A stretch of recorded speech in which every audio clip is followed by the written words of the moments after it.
My wife begged me to pay $5,000 a month for her sick brother to live in a private medical facility out of state. But when I flew there to surprise him, I found her secret boyfriend in a luxury penthouse. So I canceled the lease and left them both with nothing. I'm 32 years old. And I honestly believe I might win an award for being the most gullible, financially abused husband in the history of the entire world.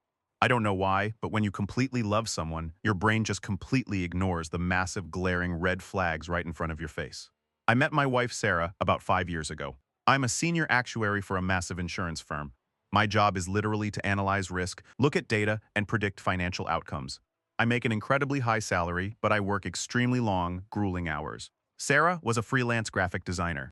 She was beautiful, she was incredibly charming, and she had this amazing tragic backstory that completely hooked my heart from the very first month we started dating. Sarah told me that her parents had passed away when she was in her early 20s, leaving her completely responsible for her younger brother, Leo. According to Sarah, Leo was 26 years old and suffered from an incredibly rare, debilitating autoimmune disease. She told me he was constantly in and out of the hospital. His immune system was practically non-existent, and he required round-the-clock, specialized care. When Sarah and I got married 3 years ago, Leo didn't even come to the wedding. Sarah cried during her vows, telling everyone that Leo was too sick to travel from his specialized medical facility in Colorado. We lived in Texas, so it was a massive distance away. I held her hands, wiped her tears, and promised her that I would always take care of her and her family. I had absolutely no idea that I was signing up to fund the most insane, sociopathic double life imaginable. About 6 months into our marriage, Sarah came to me absolutely completely hysterical. She sat on our living room floor, sobbing so hard she could barely breathe. She told me that Leo's insurance company had completely denied his coverage for the private, out-of-state medical facility in Colorado. She said the facility was threatening to evict him in exactly 14 days. According to Sarah, if Leo was forced to move into a standard, state-run nursing home, his immune system would completely collapse and he would absolutely not survive the year. She begged me to help them. She said she had completely drained her own tiny savings account and maxed out all of her credit cards trying to keep him afloat. I didn't even hesitate. I love my wife. I thought of Leo as my own little brother, even though I had only ever spoken to him briefly on the phone a handful of times, because Sarah claimed talking tired him out too much. I told Sarah to dry her tears. I told her I would take over the payments entirely. The monthly cost for this highly specialized, completely private medical facility was absolutely staggering. It was exactly $5,200 every single month. And that didn't even include his organic groceries, his specialized supplements, and his massive pharmacy deductibles. But I made a very comfortable salary. I completely reorganized our entire household budget. I stopped putting money into my early retirement accounts. I sold my expensive sports car and bought a reliable 10-year-old sedan.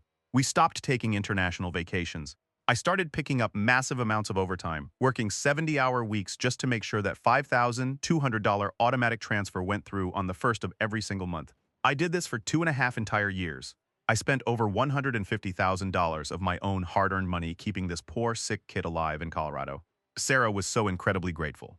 Every time she flew out to Colorado to visit him, which she did for about 4 days every single month, she would come back and tell me how much my money was helping him. She would show me these blurry, close-up photos of Leo sleeping in a generic-looking white bed, telling me he was too weak to smile for the camera, but that he loved me so much. I honestly felt like a hero. I was exhausted, I was stressed, but I thought I was saving a human life. And then, everything completely unraveled last month. My insurance firm was hosting a massive 3-day corporate conference in Denver, Colorado.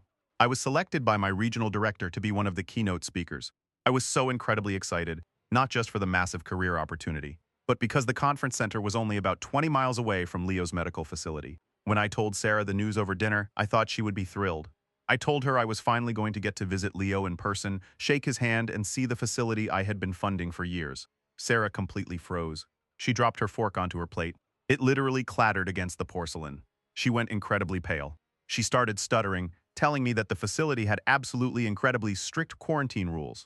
She said visitors had to be approved 3 months in advance, and that because I worked in a massive office building, I was a massive infection risk to Leo's fragile immune system. She begged me not to go. She actually started crying, saying she couldn't handle the stress of me accidentally bringing a deadly virus into his sterile environment. Because I loved her. And because I am a complete idiot, I agreed. I promised her I would just stay at my corporate hotel downtown and focus entirely on my massive presentation. She gave me a huge hug, kissed my cheek, and told me I was the most understanding husband in the entire world. I flew out to Denver on a Tuesday morning. The conference was completely exhausting but incredibly successful. By Thursday afternoon, my massive presentation was entirely finished. I was sitting in my expensive hotel room looking out the window at the mountains, and I just felt this massive wave of sadness. I was only 20 miles away from my sick brother-in-law. I had spent $150,000 keeping him alive. I decided that Sarah was just being overly anxious. I wasn't going to go into his room and cough on him. I just wanted to drop off a very nice, incredibly expensive set of noise-canceling headphones I bought for his birthday. I figured I could just leave them at the front desk of the medical facility with a nice handwritten card. So, I didn't call Sarah. I just walked out of my hotel, rented a completely standard sedan from the valet, and typed the address of the medical facility into my phone's navigation system. The drive took about 45 minutes, but as I got closer to the destination, I started getting incredibly confused. The navigation system wasn't taking me to a quiet, secluded medical district. It was routing me directly into the absolute wealthiest, most expensive high-end commercial district in the entire city. I drove past massive luxury shopping centers, high-end organic grocery stores, and expensive sports car dealerships. My phone finally chimed, telling me I had arrived at my destination. I pulled my rental car over to the side of the street and put it in park. I looked out the window, absolutely expecting to see a sterile white hospital building with an emergency room entrance. Instead, I was parked directly in front of a massive, ultra-luxury high-rise apartment building. The building had a massive glass lobby, a valet parking stand with 3 incredibly expensive European sports cars out front, and a giant sparkling fountain in the courtyard. I checked the address on my phone. I checked the address on my bank transfers. It was a perfect, absolute match. Unit number 1402. My heart completely dropped into my stomach. I swear to you, I could hear my own pulse hammering in my ears. There was absolutely no hospital. There was no medical facility. I got out of my rental car holding the expensive headphones in my shaking hands, and I walked directly into the massive, marble-floored lobby. I walked through the massive, heavy glass doors of the luxury high-rise completely numb. The lobby was absolutely immaculate. There were massive crystal chandeliers hanging from the ceiling, imported marble floors, and a private coffee bar sitting off to the side. It smelled like expensive cologne and fresh orchids. I walked directly up to the concierge desk. There was a man standing there in a perfectly tailored 3-piece suit. He gave me a very polite, professional smile and asked how he could help me. I set the expensive, noise-canceling headphones down on the mahogany counter. My hands were shaking so badly I had to clench them into fists just to hide it. I told him I was incredibly confused. I told him I was looking for the private medical facility that was supposed to be located at this exact address. I said my brother-in-law Leo was a patient in Unit 1402 and that he was receiving round-the-clock specialized care for a severe autoimmune disease. The concierge just stared at me. His professional smile completely dropped, and he looked at me like I had completely lost my mind. "Sir," he said, keeping his voice incredibly low and polite, "I assure you, there is absolutely no medical facility in this building. This is a private, ultra-luxury residential tower." I felt the blood completely drain from my face. I asked him about Unit 1402. I asked him if a man named Leo actually lived there. The concierge hesitated for a second, clearly trying to protect his residents' privacy. But because I looked so completely devastated, he finally nodded. He told me that a man named Leo did, in fact, hold the lease for the 14th floor penthouse. But, the concierge added, looking slightly uncomfortable, "Mr. Leo is certainly not a medical patient. He is actually one of the most active residents in our entire building. He uses the private fitness center every single morning, and he plays in the local amateur tennis league on the weekends." I honestly thought I was going to throw up right there on the marble floor. I gripped the edge of the desk. I asked the concierge one final, absolutely terrifying question. I asked him if Leo lived alone, or if his sister Sarah was there taking care of him. The concierge let out a tiny, confused laugh. "Sister," the concierge repeated. "Sir, Mr. Leo does not have a sister who visits him. His fiancée, Sarah, flies in from Texas about once a month to spend long weekends with him. Actually, she just arrived early this morning. They are scheduled to attend a private wine tasting in the courtyard at 3 o'clock. I swear, the entire lobby just completely started spinning. She wasn't in Texas. She didn't stay home because she was worried about me bringing a virus into a sterile hospital room. She actively flew out to Denver the exact same week I was there, secretly staying in a luxury penthouse that I was paying $5,200 a month to keep a roof over her secret fiancé's head. I didn't scream. I didn't cause a massive scene in the lobby. I just quietly thanked the concierge, picked up the expensive headphones I bought for a dying kid who didn't exist, and I walked right back out those massive glass doors. I got back into my standard cheap rental car. The same car I rented to save money because I had sold my sports car to pay for her completely fake tragedy. I sat in the driver's seat completely frozen for almost 3 solid hours. I didn't call her.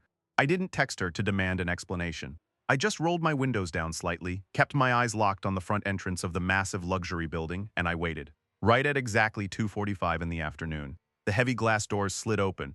And there they were. Sarah walked out into the bright Colorado sunlight. She was wearing an incredibly expensive designer sundress, massive sunglasses, and carrying a luxury handbag that easily cost $3,000. She looked absolutely glowing. She looked happy, relaxed, and completely stress-free. And holding her hand was Leo. He wasn't a sick, dying 26-year-old kid. He was a massive, incredibly muscular, deeply tanned guy who looked like a professional fitness model. He was wearing expensive linen clothes and laughing at something Sarah just said. There was no wheelchair. There was no intravenous drip. There was no sterile bubble. He bent down, right there on the sidewalk in front of the valet stand, and he kissed my wife.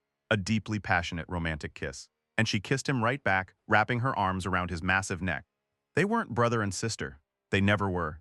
Sarah had found a naive, high-earning corporate actuary, me, and completely manipulated my empathy to fund an absolute dream life for her and her actual boyfriend. While I was working 70-hour weeks, missing vacations, and driving a 10-year-old sedan, they were drinking expensive wine and living in a 14-floor luxury penthouse on my absolute dime. I took my cell phone out of my pocket. My hands had completely stopped shaking. I didn't feel sad anymore. The sadness was completely, instantly vaporized and replaced by this incredibly cold, dark, absolutely terrifying sense of pure vengeance. I hit the record button. I recorded a crystal-clear, high-definition video of them laughing, kissing, and holding hands as they walked toward the private courtyard for their exclusive wine tasting. I zoomed in on her face. I zoomed in on the luxury watch I had unknowingly bought for him when she claimed he needed money for a specialized medical scanner. I recorded almost 4 continuous minutes of absolute, undeniable proof. Then, I put my car in drive and I drove completely away from the building. I went straight back to my corporate hotel room. I didn't pack my bags to fly home and confront her. I needed to completely dismantle this absolute parasite of a woman, and I needed to do it before she ever had the chance to realize I knew the absolute truth. I sat down at my hotel desk, flipped open my laptop, and I started pulling every single financial record from the last 2.5 years.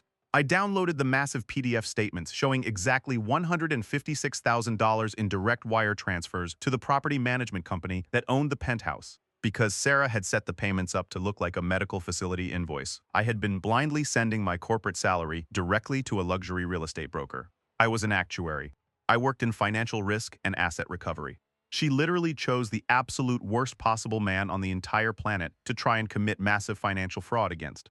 I spent the next 6 hours drafting an absolute masterclass of a trap. I didn't call a divorce lawyer first.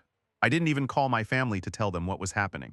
I needed to completely sever the massive financial artery that was keeping their fake, luxurious dream life alive. Because I was an actuary, I knew exactly how to track every single penny of the $156,000 I had sent them over the last 2.5 years.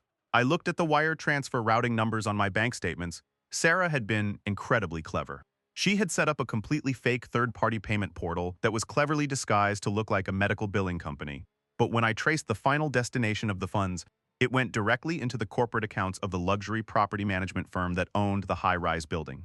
Because my name was on the originating wire transfers, I was legally listed as the primary financial guarantor for Unit 1402. On Friday morning, while Sarah and Leo were probably sleeping in late after their expensive wine tasting, I picked up my hotel phone and I called the luxury leasing office directly. I asked to speak to the senior property manager. I gave him my full legal name, my routing numbers, and my identification details. I kept my voice absolutely, completely flat. I told the manager that I was the sole financial provider for the 14th floor penthouse, and then I told him I was immediately, permanently, and completely terminating the lease agreement. The manager was incredibly surprised. He told me that Mr. Leo was a highly valued premium resident, and that breaking a luxury lease of that magnitude without a standard 60-day notice would incur a massive immediate penalty fee of exactly $12,500. I didn't even blink. I didn't argue. I told the manager to process the $12,500 penalty fee directly out of my corporate account right that exact second. I paid it just to completely, absolutely nuke their fake paradise from orbit. The manager processed the payment while I waited on the phone. Once it cleared, he read me the official termination policy. Because the financial backing was completely legally severed, and because the penalty was paid in full. The residents of Unit 1402 were no longer legally authorized to be in the building. The manager told me that Leo and Sarah had exactly 72 hours to completely vacate the massive penthouse, or the building security team would physically lock them out and confiscate every single piece of expensive furniture inside. 72 hours. Their entire fake luxurious world was going to completely collapse in exactly 3 days. I thanked the manager, hung up the phone, and I immediately moved to the second phase of my plan. I logged into my primary banking portals. I completely locked down every single joint account I shared with Sarah. We had about $80,000 in liquid savings that I had built up from my corporate bonuses. I drained every single penny of it and transferred it into a secure, single-name trust that she absolutely could not access. Then I canceled her primary credit cards, the exact same credit cards she was probably carrying in her $3,000 designer handbag to buy expensive lunches in downtown Denver. I completely financially ghosted her. I packed my bags, checked out of my corporate hotel, and I flew back home to Texas on Saturday morning. Sarah wasn't scheduled to fly back until Sunday night. She had texted me from the Denver airport on Thursday, claiming she was exhausted from sitting in a sterile, depressing hospital room all week, and that she just wanted to come home and sleep in my arms. Reading that text message while sitting in my quiet house in Texas made me feel physically sick. The absolute sociopathic ease with which she lied to my face was terrifying. I spent my entire Saturday packing her life away. I didn't pack her things nicely. I went to the hardware store, bought 40 cheap cardboard boxes, and I just started throwing her expensive clothes, her shoes, and her jewelry into them. I dragged all 40 boxes out into the hot, dusty garage and stacked them in a massive pile next to the lawnmower. Our beautiful, quiet master bedroom was completely stripped of any evidence that she had ever lived there. Then, I called the most ruthless, aggressive divorce attorney in the city. I paid his massive retainer fee in cash. I sat in his office on Sunday morning, and I handed him the high-definition video of her kissing Leo outside the luxury building. I handed him the fake medical invoices she had forged. I handed him the bank statements proving I had wired $156,000 to a luxury real estate broker under completely false pretenses. My lawyer was absolutely speechless. He told me it wasn't just grounds for a brutal divorce. It was massive, undeniable, felony-level wire fraud and embezzlement. We drafted the absolute most aggressive divorce papers legally possible. I was suing her for the return of every single penny of the $156,000, completely denying any spousal support and filing a formal police report for the financial deception. I took the thick stack of legal documents, drove back to my empty house, and I laid them perfectly flat on the center of the kitchen island. Sunday night finally arrived. I was sitting in the dark living room, drinking a glass of water, just listening to the absolute silence of the house. Right at exactly 9 o'clock in the evening, I heard a key slide into the front door. The door opened, and Sarah walked in, dragging her expensive rolling suitcase behind her. She let out this massive, dramatic sigh, acting like she was completely emotionally drained from spending the weekend watching her brother suffer. She dropped her bags, looked into the dark living room, and called my name in this incredibly soft, sweet, completely fake voice. I didn't answer her. I just reached over and flicked on the bright overhead lights. Sarah completely froze in the entryway. She squinted against the sudden, blinding light, dropping her keys onto the hardwood floor. She looked around the massive living room. She immediately noticed the bare shelves, the missing picture frames, and the completely empty corners where her expensive decorations used to sit. She looked at me, sitting perfectly still in the leather armchair. What is going on? She stammered, her voice dropping the sweet, exhausted act entirely. Where is all of my stuff? Did we get robbed? I didn't yell. I didn't stand up. I just looked at her, completely disgusted by the absolute ease with which she could look me in the eye and pretend to be an innocent victim. No, Sarah, I said, keeping my voice incredibly quiet. We didn't get robbed. Your stuff is in the garage. All 40 cardboard boxes of it. She immediately got defensive. Her face flushed red, and she actually tried to get angry with me. She put her hands on her hips and yelled across the room, demanding to know what was wrong with me. She told me she was completely emotionally exhausted from watching her brother suffer in a sterile hospital bed all weekend, and that she didn't have the energy for my weird controlling games. I just pointed a single finger toward the kitchen. Go look at the kitchen island, Sarah, I told her. She glared at me, huffed a massive annoyed breath, and marched her expensive leather boots directly into the kitchen. I sat in the chair and just listened. I heard her pick up the thick stack of papers. I heard the pages rustle. And then, I heard the absolute terrifying silence hit her like a physical brick wall. Right on top of the massive divorce filing were 4 crystal-clear, high-definition printed photographs of her and her muscular, deeply tanned, dying brother passionately kissing in front of the luxury valet stand in downtown Denver. I slowly stood up from the armchair and walked into the kitchen. Sarah was gripping the edge of the granite counter so hard her knuckles were completely white. She was staring at the photos, her mouth hanging slightly open, absolutely unable to process what she was looking at. I was in Denver, Sarah, I told her, my voice echoing in the empty kitchen. I had my massive corporate conference. I drove to the medical district on Thursday afternoon to drop off a pair of $300 headphones for Leo. But I didn't find a hospital. I found a massive luxury high-rise. I found Unit 1402. And I found the concierge who told me all about Leo's amateur tennis league and his beautiful fiancée who flies in from Texas to pay his rent. She literally collapsed. Her legs completely gave out, and she slid down the front of the kitchen cabinets, hitting the floor. She started sobbing, but it was a completely different sound than the fake crying she used to manipulate me. It was the desperate, pathetic wail of a con artist who had just been completely, legally, and financially trapped. She tried to reach her hand out to me, begging me to listen. She started rambling, saying it started as a massive mistake, that Leo was an old boyfriend who got into financial trouble, and that she only lied because she knew I had the money to help him. I didn't even flinch. I just looked down at her. It wasn't a mistake, Sarah, I said. It was $156,000 of my corporate salary. It was 2.5 years of my absolute life. It was a completely calculated sociopathic scam. She kept crying, begging me not to call the police. She said she would get a job, that she would sell her designer bags, and that she would pay me back every single penny if I just gave her a second chance. I just shook my head. You don't have to worry about paying the rent anymore, I told her. I called the luxury leasing office on Friday morning. I completely canceled the financial guarantee for Unit 1402. I paid the $12,500 penalty fee in cash just to watch your world burn. Leo doesn't have a free penthouse anymore. In exactly 12 hours, the building security team is going to physically drag him out into the street and confiscate every single piece of that expensive furniture to cover his damages. Sarah's eyes went completely wide with pure, absolute terror. She scrambled on the floor, frantically digging into her $3,000 handbag to find her cell phone to warn him. She unlocked the screen, and then she realized she had absolutely zero cell service. She pulled out her expensive credit cards, screaming that she was going to book a flight right back to Denver to save him. The cards are completely canceled. Sarah, I told her, the joint accounts are drained. You have absolutely nothing. Leave your house keys on the granite counter and get out of my house before I call the police to escort you out. She didn't have a choice. She left the keys, dragged her expensive suitcase out the front door, and walked into the dark, hot Texas night completely alone. It has been exactly 7 months since that Sunday night. The legal fallout was absolutely catastrophic for them. Because I filed the felony police report for wire fraud and embezzlement, Sarah and Leo were both formally indicted. Because they transferred over $150,000 across state lines using fraudulent medical invoices. It became a massive federal issue. During the investigation, it came out that Leo wasn't just broke. He had massive gambling debts, which was why he needed my corporate salary to hide in a luxury high-rise in Denver.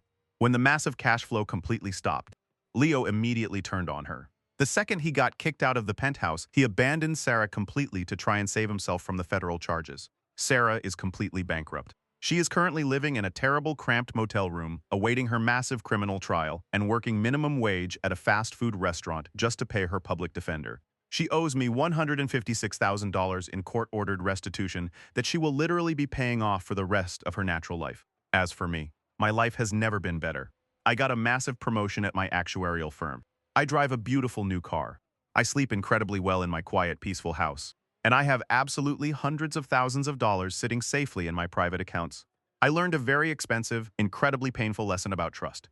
But when I look at the absolute smoldering crater of the fake life she tried to build with my money, I honestly consider it the best financial investment I have ever made.